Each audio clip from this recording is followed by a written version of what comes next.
this show on the road. Hey up guys, welcome back. It's Burnout Culture, bringing you the long-awaited sequel to Spectrum Pickups, the fucking part 2 that everyone's just been waiting for. Months and months and months after the fucking first instalment.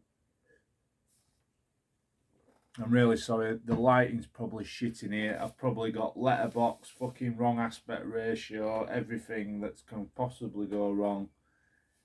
Every noob fucking cock up you can make making a video, but I don't care. I'm beyond caring.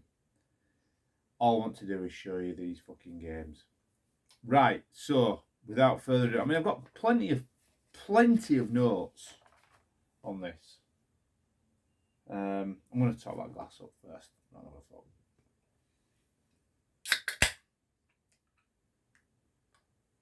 It's an alcohol friendly zone, I'm afraid. It's not a healthy reformed lifestyle channel. This we're not got to that stage yet. It's San Miguel all the way. Don't drink cider anymore, at least. Gone back to lager. It's no improvement, is it?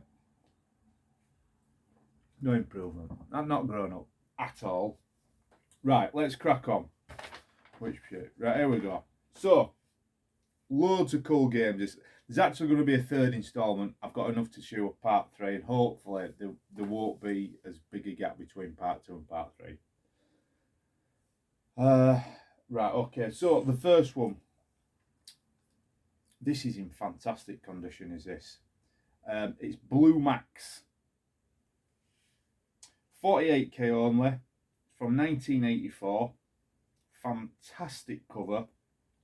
It's by Synsoft, published by US Gold, I believe. Bizarrely on the back we've got a C64 screenshot, fuck knows why.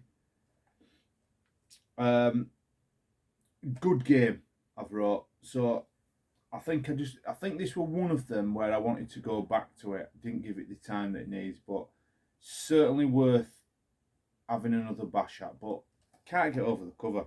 Let's see if we've got the... Yeah, we've got the... Love these. Look at that little cute instruction pamphlet. They're mega, them. 1984. What's that, 94? So just shy of 40 years old, that, and look at condition of that. Fantastic, fantastic. Love that cover. So that's off to a good start with that one. Great, is that? I will give that another go. Next one. What did I even try this? There was some issue with this. Anyway, it's another 48k only, this time from 1985. Silversoft, and it's Board of the Rings. Anyone heard of this one? Just pop up from time to time, but very tongue-in-cheek. So I believe it's a text adventure, clearly in the vein of Lord of the Rings, but it's had a little bit of humour added to it. If I remember rightly, so we've got no instructions with this, sadly.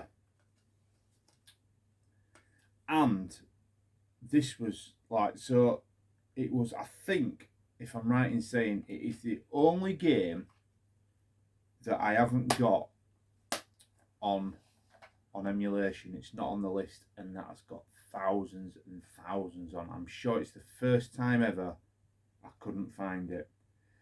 The reason why I haven't loaded it up is because everything's packed away. I'm not getting into that fucking conversation.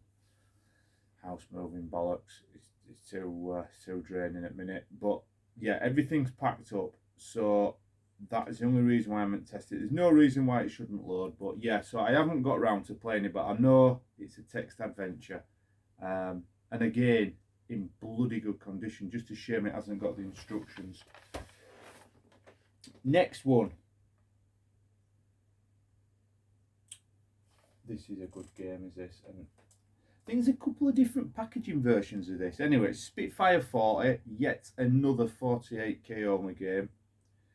This is by Mirrorsoft from 1985.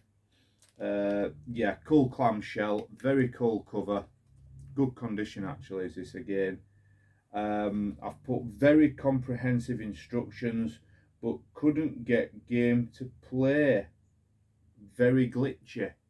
So that'll have been on, tested all these on emulation. So probably, more than likely, me being lazy and not reading stuff properly. I should have probably put more information there as to why it was glitchy, but it's a real shame because I do all sorts on this, all the control, all the you know, all the Spitfire's gauges are there, and you got various missions and all sorts going on. Yeah, this is probably going back about 6 weeks, 6 to 8 weeks when I tried this, so I can't remember what the issue was. Obviously there has been one. Actual screen representation may vary slightly, so that's clearly something like an Atari ST 16-bit full colour. Doesn't look like that, but you get the gist. But yeah, so that's another real nice one. So we've got, what's that? 3 out of 3 in lovely, lovely condition, and these can damage very easily. These old clamshells.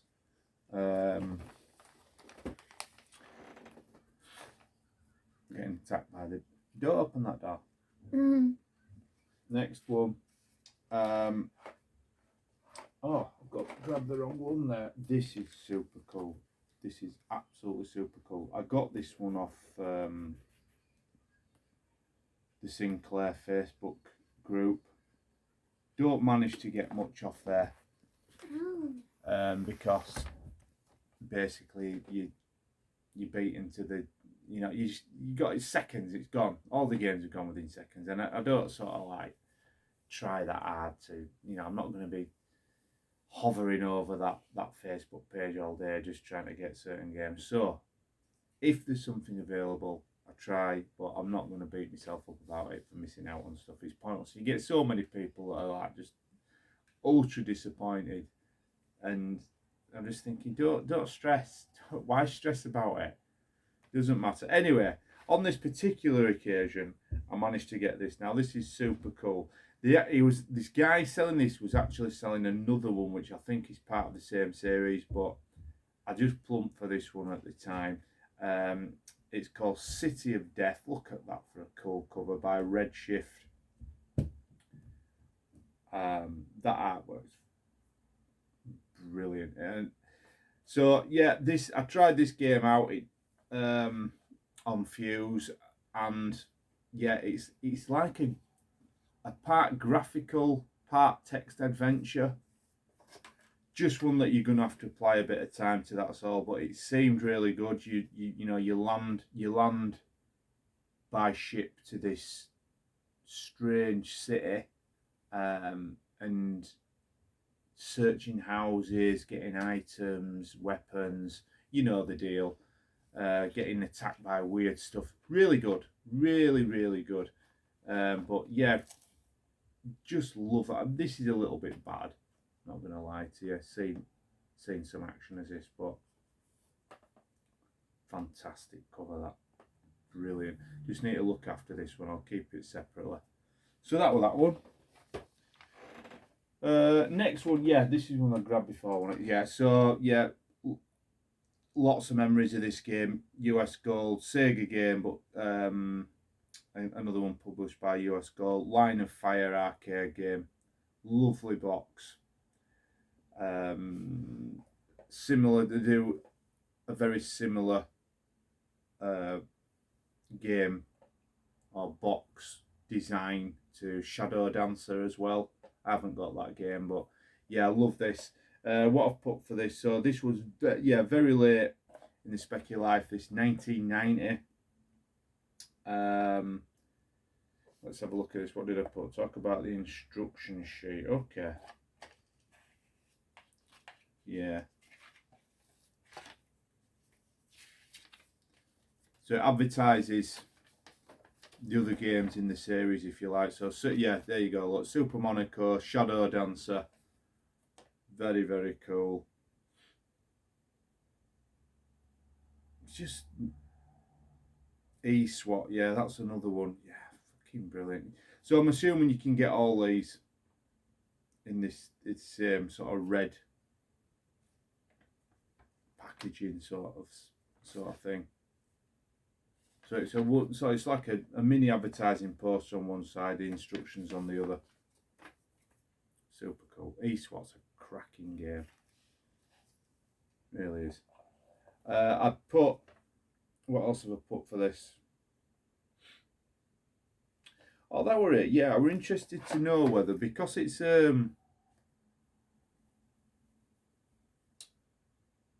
first person shooter, if you like, shoot on, it's Unreal. It's basically an Unreal shooter.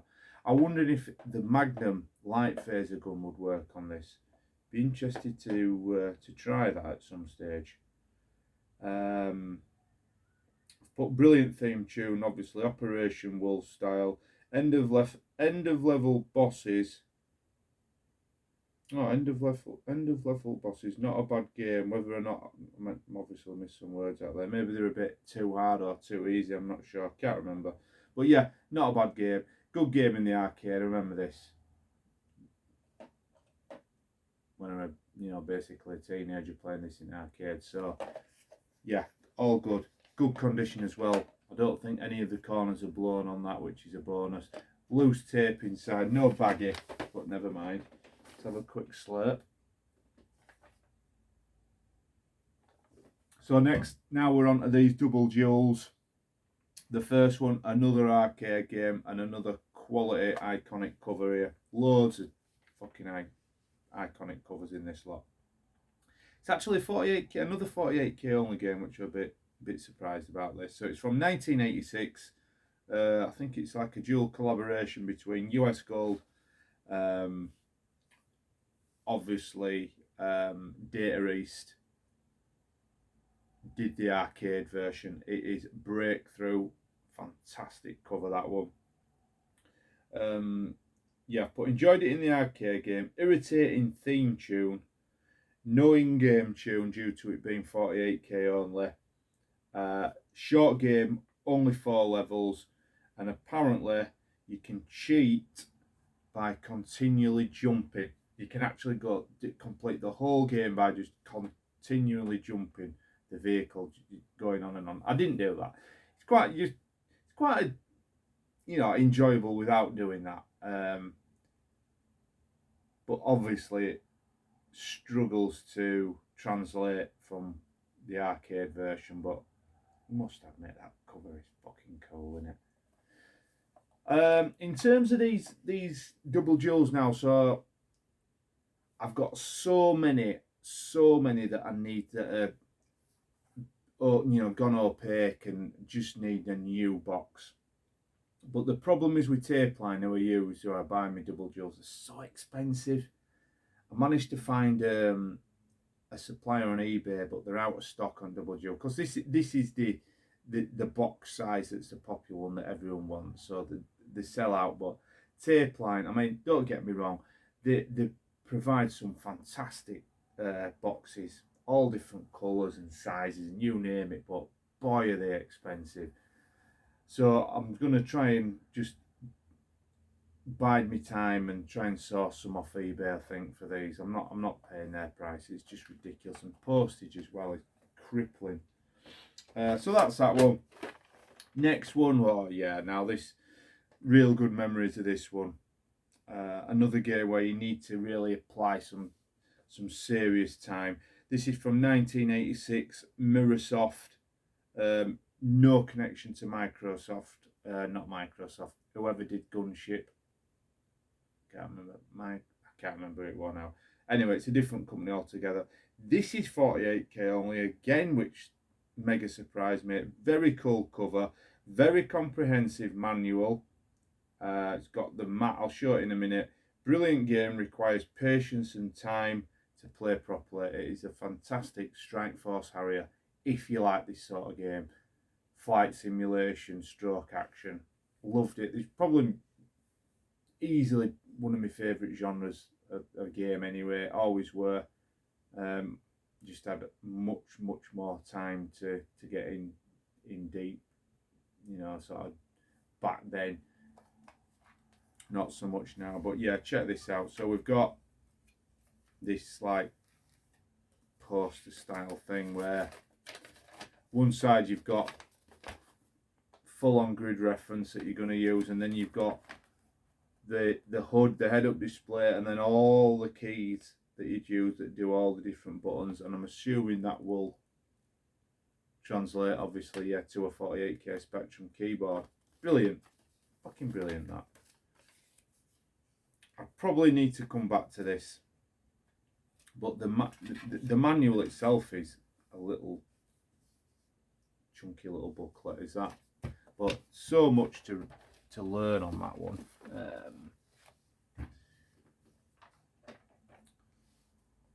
But got real good memories of it. I love it how you can like burst through the cloud, the cloud cover, and I just always just kept doing that, like alternating between, you know, all the screen. Once you're above the clouds, all the screen goes white, and then once you're below the clouds, you see like,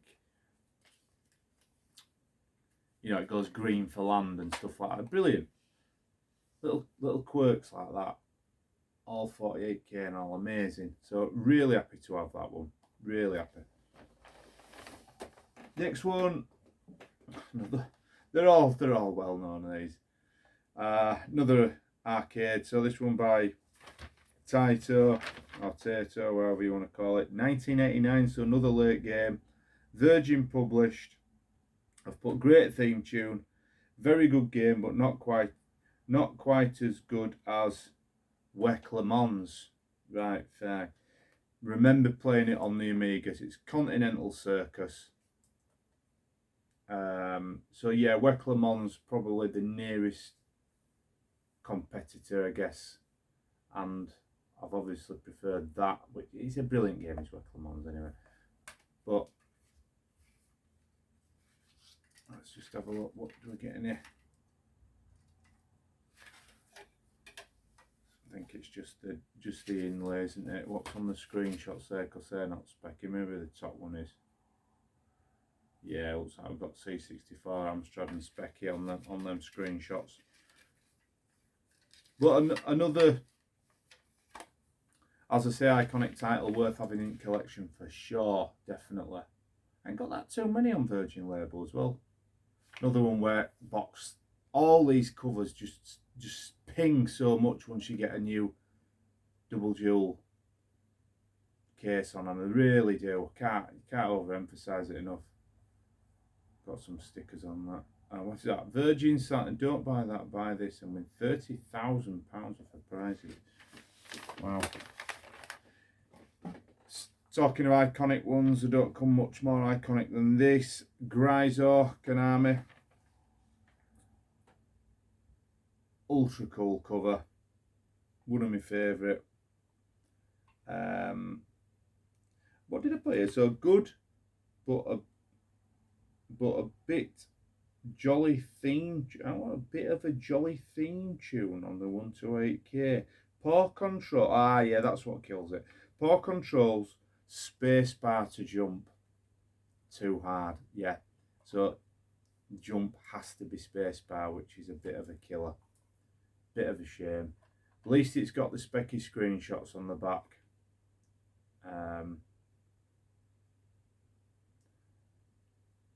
And I suppose that cover's almost like a cross between fucking Commando, Predator and Aliens, and it all rolled into one. There's so many sort of styling cues there, they've just raped everything, haven't they? But yeah, brilliant. I might even have this on Hit Squad and all, you know. Not compatible with the Spectrum Plus 3. No, it's not going to be, is it? Right, onwards. Another one. Right, what did I say? Because I've got mega memories of this one. 1989 Tengen Domark It is an iconic cover again, yeah. I will show that nice thing true. Yeah, so I remember first playing this game on the Atari Lynx, believe it or not. Brilliant little game is this, really addictive once you get the hang of it. I've put show the poster. All right, so it's got, so that's cool. So it's this one's actually got, comes with a poster. That's fabulous, is that? Good condition and all. That's never been on a wall, that's for sure. Shows a picture of the actual arcade cab. Fucking brilliant. I will say this though, I don't remember actually playing it in the arcade. Because looking at that, yeah, you got a steering wheel. Oh, do I? Too long ago. Too long ago. But nice theme tune, reminiscent. So the 128K version must have a different or a more comprehensive theme tune, reminiscent of RoboCop. Good game, excellent animation, and has got cutscenes as well. Yeah, that's brilliant, is that? So hang on a minute, talk about the sticker. Oh, so it must be that. So yeah, it's got a sticker. I don't know if you can see it on there.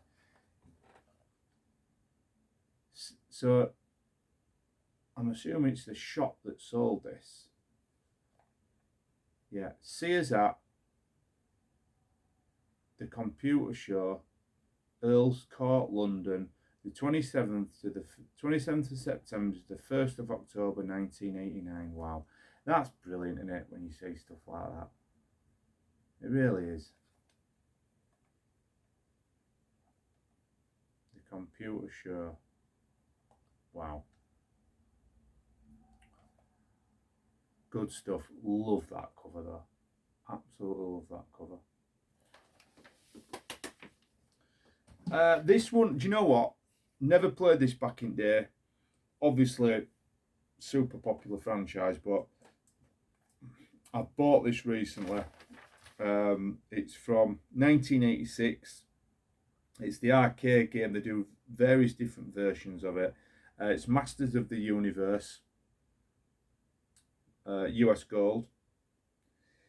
Check this out. I've put appalling game, double exclamation mark. No sound whatsoever. Terrible attribute clash and collision detection. But saving grace is cool box art cover. So absolutely shite game, but a cool cover. Box screenshots bear no resemblance whatsoever to Specky version. That is true. So that is, I'd say, Commodore 64. And the daft thing is about this, it's a 20 quid game as well. So, go figure. I don't know. I don't know how it works with certain Spectrum games. The one that always springs to mind is Highlander. Got to be in the top 10 worst ever Spectrum games. Yeah, it does come on. What is it now? Like 30, 40 quid? It's just fucking ridiculous. So this is in that category as well. Luckily, I think he only paid a couple of quid, but I think the going rate for this is about 20 now. But yeah, no. Not a good game, unfortunately. Next one. What did I put for this? Ah, right, okay. Now, this is a pretty cool game.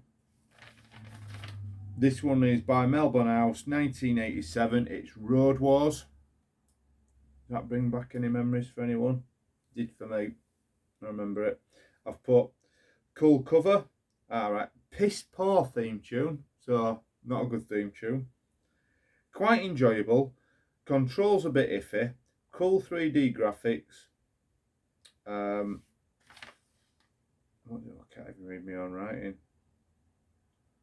Simple, but seems to work. So yeah, it must be a very simple concept. If I remember rightly, you've got 3 lanes.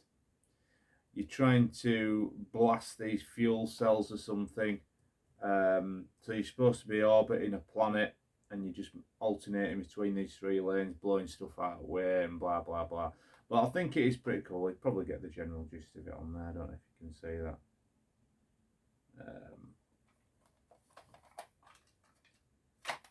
So that's Road Wars. What year did I say? Well, 1987. Yeah, I do. I definitely remember that cover. I really do. It's that one.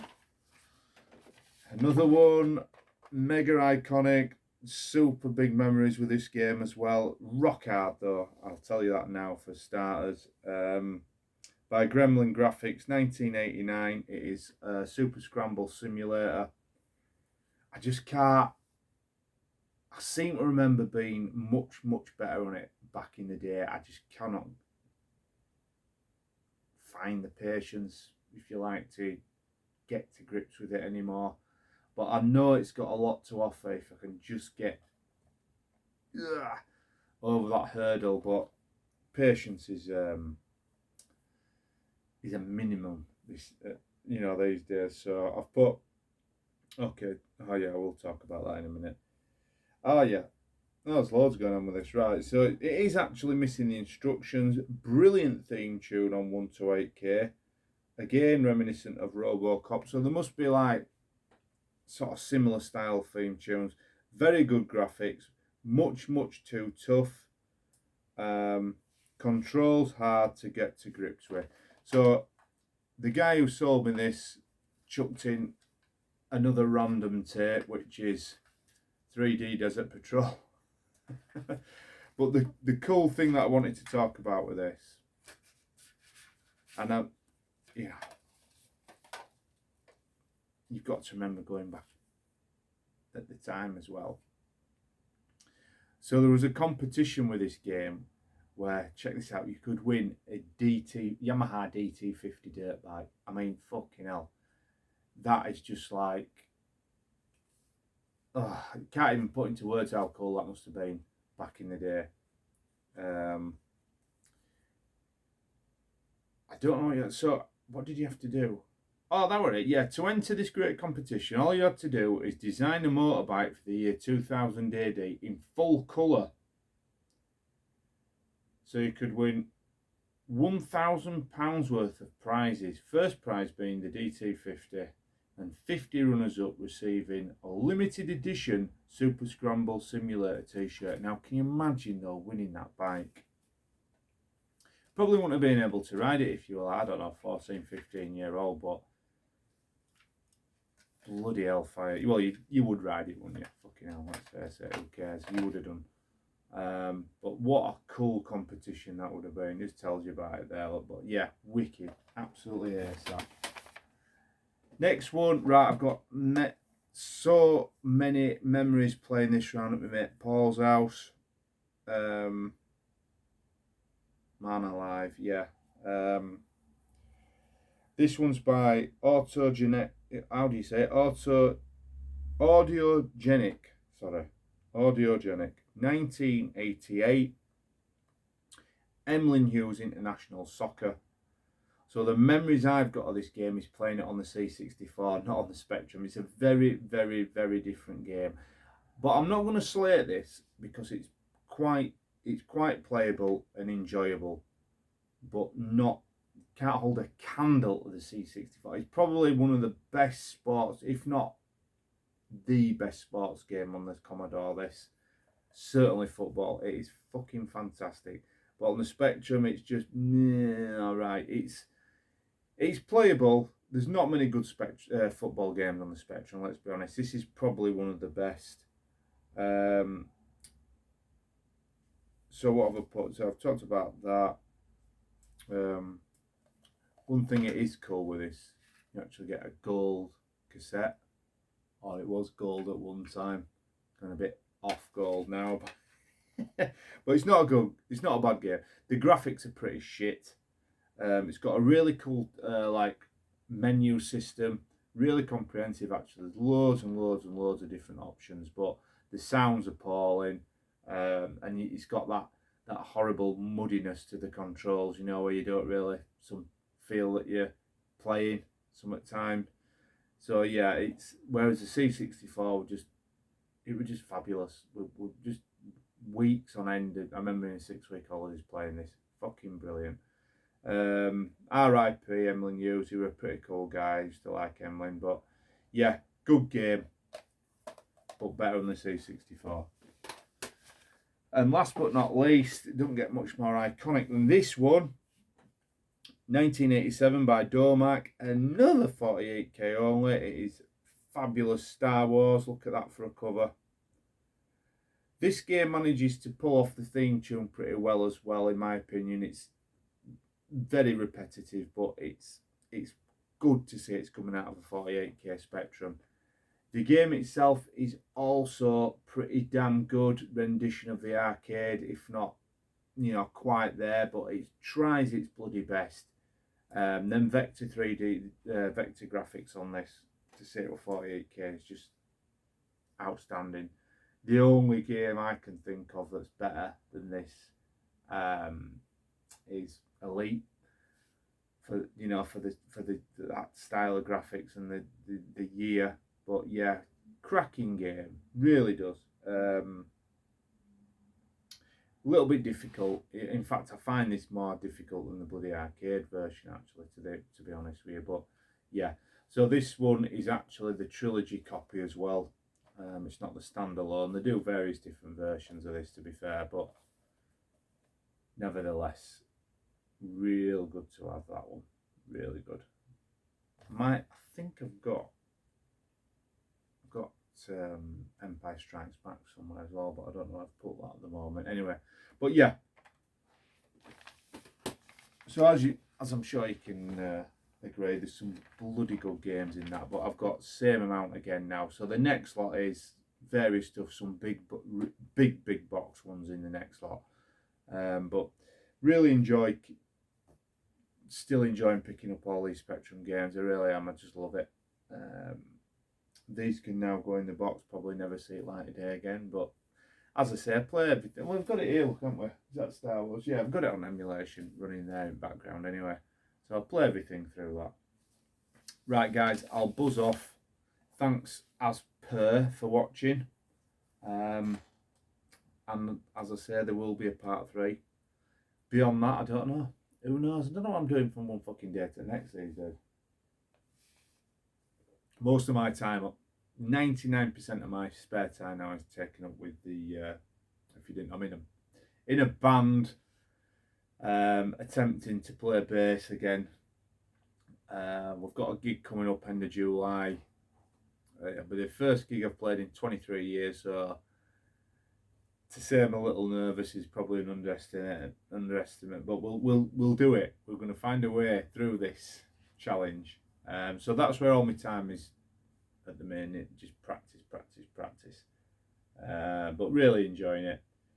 Gaming probably has taken a back burner of late, I'm not going to lie to you, actual gaming, but the passion never goes. I've had this argument with some various people of late where, oh, you seem like you flogged everything. I haven't flogged everything, it's just all boxed up. It doesn't leave you. It's a drug, is gaming, collecting and everything. It's there in the background. It's just, you do need a little bit of time, and I just ain't got it these days. But hopefully, if we ever fucking manage to get out of this poxy house and I find some decent storage space or a good size room, and I'll get it all set back up again and we'll start it all over again. But it's all at my mum's at the minute, all boxed up. I've got so many boxes of stuff down there, it's unbelievable. Yeah, I offloaded a few consoles and games and what have you, but I've kept all the cream, all the stuff that I can't part with, all the nostalgic stuff is still there. And I will pick up a bit here and there as I go along, and I may do a pickups video, proper pickups video at some stage, but when that will be, I can't tell you. But rest assured, gaming is in my blood, and it always will be. And I just enjoy being relaxed about it these days. And apart from specking, no real collection going on as such, but don't matter. Right guys, thank you. Thanks for bearing with me. Thanks for waiting for this second instalment, and I will be back shortly with a third. You take it easy, take care, and remember, long live the